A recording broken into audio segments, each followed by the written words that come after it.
शान में आधी रात को बजे मंदिर के घंटे। फिर जो हुआ, और कोने में लिखा है, कोई वापस नहीं आया। इस तरह की कहानियां अक्सर किसी प्राचीन मंदिर, अघोरियों, तांत्रिकों और शमशान की शक्तियों के इर्द गिर्द बुनी जाती हैं। आइए जानते हैं इस विषय पर आधारित एक बेहद रोमांचक और प्रचलित काल्पनिक कहानी। शमशान के शिव मंदिर का रहस्य। काल्पनिक कहानी। ये कहानी है सुंदरगढ़ नाम के एक छोटे से गांव की, जिसके बाहरी छोर पर एक बहुत पुराना शमशान घाट था। उस शमशान के बिल्कुल बीचों बीच भगवान शिव का एक सदियों पुराना और जर्जर मंदिर था। गांव के बुजुर्गों का कहना था कि आधी रात के बाद उस शमशान की तरफ मुड़कर भी नहीं देखना चाहिए। आधी रात का वो अजीब नियम। गांव के लोगों का मानना था कि रात के ठीक 12 बजे इस वीरान शमशान के मंदिर में अपने आप घंटे बजने की आवाजें आती हैं।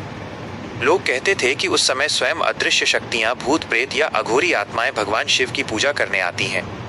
गांव का नियम था कि सूर्यास्त के बाद कोई भी उस मंदिर में कदम नहीं रखेगा, क्योंकि जो भी रात को वहां गया वो कभी वापस नहीं आया। विक्रम की चुनौती।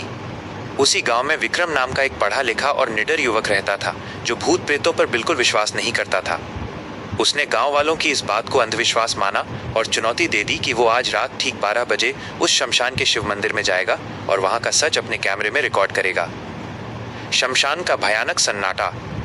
रात के 11:30 बजे हाथ में टॉर्च और कैमरा लिए विक्रम शमशान की तरफ बढ़ने लगा। जैसे जैसे वो मंदिर के करीब जा रहा था, हवा ठंडी होती जा रही थी। चारों तरफ अजीब सी खामोशी थी, जिसे सिर्फ सियारों के रोने की आवाजें तोड़ रही थीं। ठीक 11:55 पर विक्रम मंदिर के प्रांगण में पहुंच गया। चारों तरफ पुरानी चिताओं की राख बिखरी थी। उसने मंदिर के भीतर झांका। वहां सिर्फ एक शिवलिंग था और गहरा अंधेरा। विक्रम ने हंसते हुए अपने कैमरे के सामने कहा, देखो दोस्तों, यहाँ कुछ नहीं है, सब अफवाह है। फिर जो हुआ, तभी रात के ठीक 12 बजे अचानक पूरा शमशान एक अजीब सी गूंज से कांप उठा। बिना किसी हवा के मंदिर के विशाल लोहे के घंटे अपने आप हवा में जोर जोर से हिलने और बजने लगे। विक्रम की हंसी गायब हो गई। उसने टॉर्च की रोशनी घंटों पर डाली, लेकिन वहां कोई नहीं था। अचानक मंदिर के गर्भगृह में अपने आप एक दिया जल उठा और शिवलिंग के पीछे से एक बहुत बड़ी, धुंधली और डरावनी परछाई उभरने लगी। मंदिर की घंटियों की आवाज इतनी तेज हो गई कि विक्रम के कान फटने लगे। उसने डर के मारे भागने की कोशिश की, लेकिन उसके पैर जैसे जमीन से चिपक गए थे।